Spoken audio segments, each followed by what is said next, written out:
Hey everybody, it's Emily at Arg Schooling, and welcome back to another episode of Homeschool Tidbits.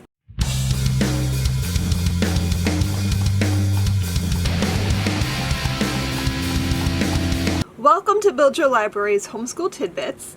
Today we're doing episode 19, Planner Splanner, Staying Organized with Just a Notebook and a Pen. In this weekly video series, I'll delve briefly into a topic related to homeschooling, and I'll share some of my knowledge with you as a longtime homeschooling mother of 4 children, 3 of whom have graduated high school, and 1 who is a brand new college graduate. As we start to think about the new homeschooling year ahead, I wanted to devote some time to discussing organization methods. There are many beautiful homeschool planners on the market today. There are physical planners that you can write in. There are online planning websites.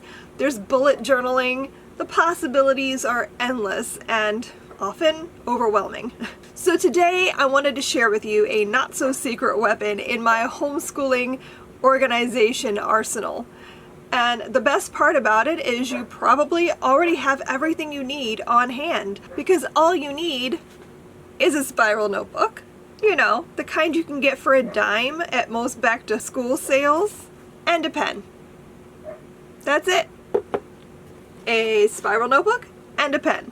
Sounds too simple, right? I mean, I know. Honestly, I worried this might be a little too obvious to make it into an entire tidbit episode. But just in case you haven't heard of this method, let me lay it out for you. There are 2 ways you can go about this, either weekly planning or nightly planning. I'll explain weekly first because that's what I do, and I think that's the easiest. Every Sunday, I look over our school materials and I consider what I want to make sure we cover that week. Then I get out my handy dandy notebook and my handy dandy pen and I make a checklist for each day of our homeschool week. I'll put the date at the top, and then I list out our assignments from our curriculum. Each child gets their own notebook, and when it comes time to start school on Monday morning, we can just work off that list, checking off or crossing out assignments as we complete them. The whole process takes me about half an hour to complete on a Sunday afternoon. Easy peasy. If you do the daily method, then you just need to set aside about 10-15 minutes or so in the evenings to write out your checklist for the following day. If you're brand new to homeschooling, I think this might be the better method for you, just because you are still figuring out your groove, and it might change from day to day as you work out the kinks in your routine. So after a while, you might want to switch out to the weekly planning method. Now, everything goes on our checklist. Our current read aloud, math lessons, spelling, copywork, dictation, independent reading, science readings, projects, timeline work, all of it. Just write out that list of assignments and you are ready to go. Now, the biggest benefit to this method is that it can foster independence. You still have to assist a younger child with their list and work through it with them, but eventually, around the age of 10 or so, you can start having them tackle some of these assignments on their to-do list completely on their own. And by high school, I'm just handing this notebook to my kids and let them go for the day. I'll periodically check in on them just to see how they're doing or direct them back on task, but that's basically it.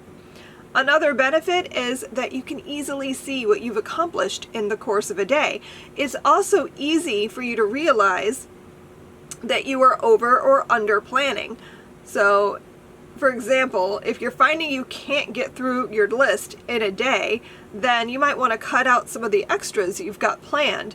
And if you're breezing through your list in under an hour, particularly if you have older kids, you might want to look at what you might want to add into your day. And then at the end of the year, you have an easy way to look back on what you've done.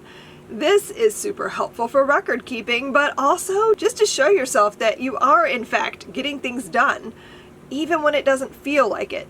I know, it sounds almost too simple, and I'm hardly the first person to use this method, but honestly, I think it's the best planning method that I found, and I've tried everything. I've used the fancy pre-made planners, I've used online planners, I've done bullet journaling, all of it.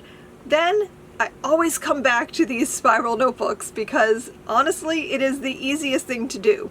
I love it because it's easy, it's cheap, and it keeps our homeschool organized. What could be better than that? If you found this video helpful, I hope you'll check out Build Your Library curriculum. Build Your Library is a secular, literature-rich homeschool curriculum inspired by Charlotte Mason's philosophy of education. Based on nearly 20 years of homeschooling, I created the curriculum that I wish I'd had when I first started homeschooling my children. I've spent thousands of hours cultivating the best literature to enhance your children's studies. Our lesson plans make homeschooling simple. Just open your lesson plans, gather your books, and go. Our easy-to-use lesson plans include everything you need to homeschool. Just add math. Choose from our full year K through 12 levels, as well as our fun and topical unit studies and our Lit Bites. With Build Your Library, you will cultivate a home library filled with captivating literature, and you'll raise children who become lifelong learners. So snuggle up with our lesson plans and a good book or 3, and have your best homeschool year ever. I hope you found this tidbit helpful. Come back next week for more homeschooling inspiration. Until next time, happy reading. Bye.